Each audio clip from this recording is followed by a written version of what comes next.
7 సంవత్సరాల విందు కింద 7 సంవత్సరాలు శ్రమల కాలం. 7 సంవత్సరాల తర్వాత యేసయ్య తన పరిశుద్ధులందరిని వెంట పెట్టుకుని, అంటే ఎవరు పరిశుద్ధులందరూ అంటే ఎవరు? కొంచెం స్తోత్రం చెప్పాలి. ఎవరు ఆ పరిశుద్ధులందరూ? ఎవరు అమ్మా? యేసు ప్రభు ఆ మధ్యాకాశంలో ఉన్న పరిశుద్ధులందరినీ అంటే వాళ్ళందరూ ఎవరన్నా అమ్మా? నేనని అనలేవా? వాళ్ళు వీళ్ళు అంటారు ఏంటండి? నువ్వు ఉండవా దానిలో? నేను. ఆమేన్, హల్లెలూయా. ఆ పరిశుద్ధులందరూ ఎవరు? నేను కూడా వాళ్ళలో ఉంటాను. ఆమేన్, హల్లెలూయా.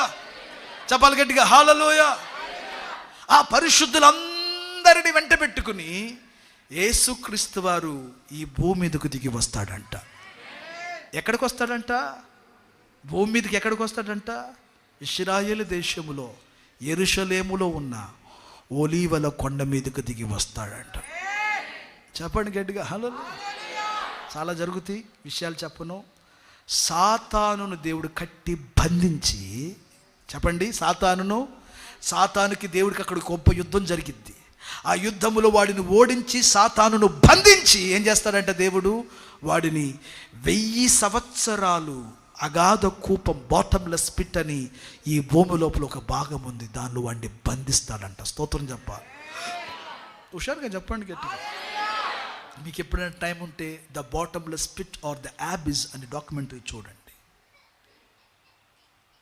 దేవుడు సాతానును 1000 సంవత్సరాలు అక్కడ బంధిస్తాడంట. సాతాను వాడు అనుచరులందరినీ బంధిస్తే వాళ్ళందరూ అక్కడ బంధింపబడతారు 1000 సంవత్సరాలు. ఆ 1000 సంవత్సరాలు బంధిస్తే బాటమ్లెస్ పిట్ అంటే ఏంటో తెలుసా? దానికి లోతు అంతము లేదు అసలు.